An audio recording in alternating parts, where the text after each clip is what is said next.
실업률이 예상 밖이라 갑작스러운 침체가 온다. 이 말이 여러분 무슨 말일까요? 일단 여러분 이 지표를 먼저 한번 보시죠. 미국의 실업률이요. 이게 여러분 잘 보시면 잘 보시면 1년 내 최저치가 2023년 4월인데 미국의 실업률이 3.4%였습니다. 그런데 3개월 이동 평균값이 3.67%입니다. 그러면 1년 내 최저 실업률하고요 3개월 이동 평균값하고 차이가 0.27%포인트입니다. 이게 무슨 말이냐? 일반적으로 여러분 샴의 법칙이라고 있습니다. 쉽게 말하면 1개월 내 1년 내 최저치하고요 3개월 이동 평균값 플러스 0.5%포인트가 되면 경기 침체가 온다 하는 법칙이 샴의 법칙입니다. 그런데 그 샴의 법칙이 지금 침체 기준이 0.5%포인트인데 지금 0.27%포인트까지 다가갔다는 뜻이에요.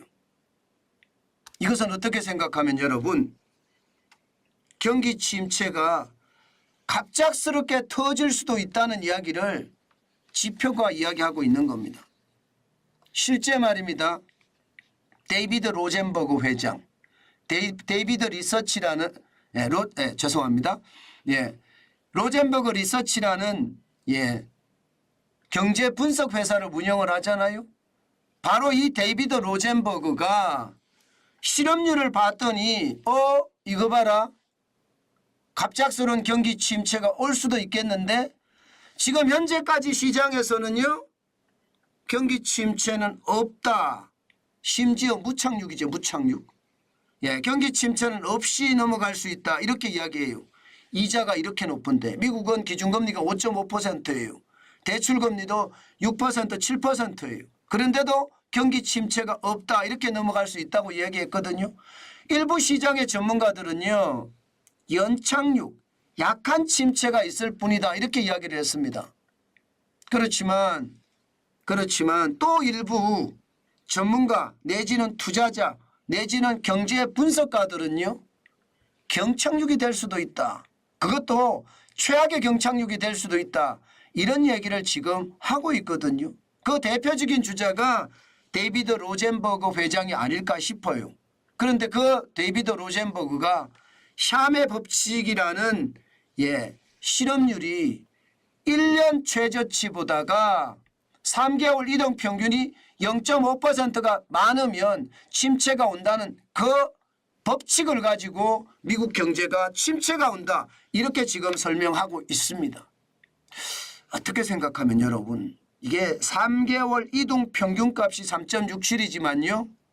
이게 여러분 실질적으로 보면요. 와 이건 모릅니다.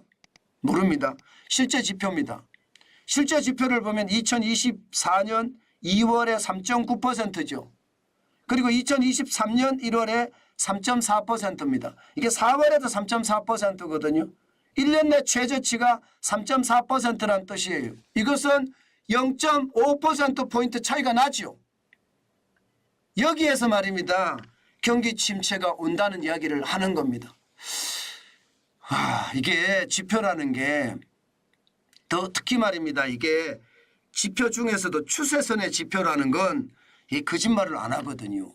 물론 이게 3개월 내 이동 평균이 0.5% 차이가 나야 되거든요. 이게 1년 최저치보다 말입니다.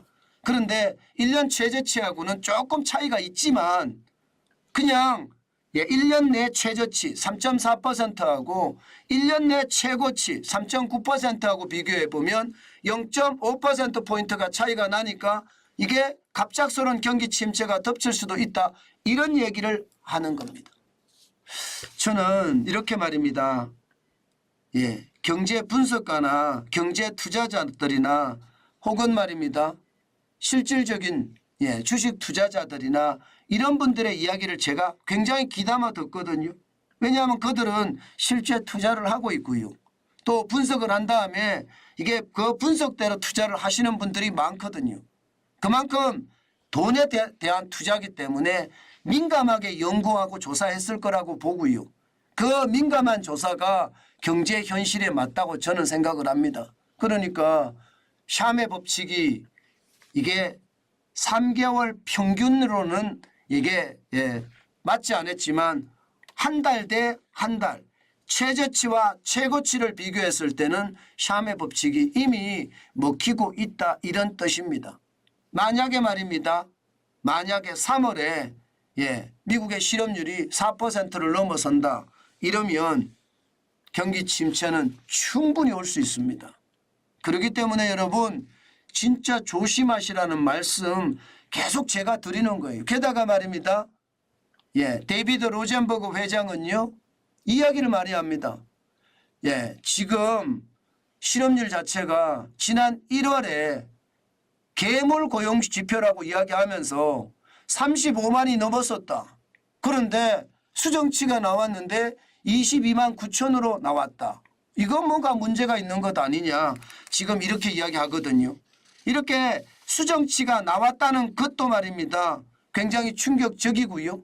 2월 달에 비농업 고용 인구가 27만 5천밖에 늘어나지 않았다는 것에 대해서도 굉장히 우려한다. 이렇게 이야기합니다.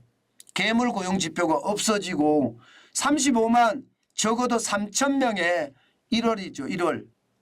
비농업 고용 인구가 22만 9천 명으로 떨어진 것. 이것은 어떻게 생각하면 세간의 인식하고 달리 말입니다. 노동시장이 지금 위축이 되고 있다. 지금 노동시장 자체가 그만큼 말입니다. 어렵게 된다.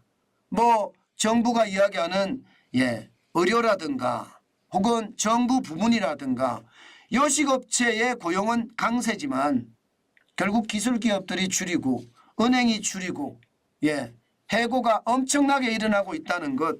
이것은 악재 중에 악재다. 또한 말입니다. 미국의 성장률 자체가 3분기에 4.9%까지 올라갔던 것이 4분기에 3.3%로 떨어지는 것도 갑작스러운 침체의 원인이 될 수 있다. 이렇게 이야기하고 있는 겁니다. 결국 말입니다. 저는 아마 여러분도 일부가 지금 미국 주식시장이 사상 최고치 사상 최고치 사상 최고치 사상 최고치 계속 연일 경신하는 걸 보면 말입니다. 결국 정상에 계속 머무를 수는 없다. 내려올 수밖에 없다. 이 말씀에 아마 동의하시는 분들도 많을 겁니다. 그런 차원이라면요. 갑작스럽게 경기가 거품이 훅 빠지는 것처럼 빠질 수도 있으니까 진짜 조심하시는 거 잊지 말았으면 좋겠다. 그 말씀을 제가 또 한 번 강조합니다. 제가 보는 것은요. 지표 자체는요. 너무 사상 최고치에 길들여져 있습니다. 이게 사상 최고치가 그렇게 계속 갈 수는 없다는 이야기 저는 지금 목을 놓아 이야기합니다. 물론 많은 분들이 그렇게 이야기해요. 정환진 TV를 직접 이렇게 새벽에 실시간으로 시청하시는 분이 있는가 하면요. 댓글만 다시는 분들도 있는데 댓글만 다시는 분들 제 방송을 보면서 거기는 어떨 때는 처참한 뉴스들도 나오고요. 뉴스라기보다는 처참한 댓글이죠. 댓글도 나오는데 그 내용을 보면 그래 떨어졌으면 좋겠냐 하는 식의 어떤 이야기가 있는데요. 저는 대비를 해야 된다는 뜻으로 제가 말씀을 드리는 겁니다. 여러분 시장은요. 정상에서만 오래 갈 수도 없고요. 한겨울만 계속 갈 수도 없습니다. 이게 북극이라고 하더라도요. 계절은 있거든요. 그만큼 말입니다. 최하까지 갔다가 최고로 올라가기도 하고요. 최고까지 올라갔다가 최하까지도 떨어지니까 우리는 거기에 염두를 두고 시장을 바라봐야 되고요. 우리 시장도 저는 마찬가지라고 봅니다. 여러분들이 경기가 좋다로만 생각하지 마시고 지금 같은 꼭대기 장세에는 나는 그냥 관망만 하겠다.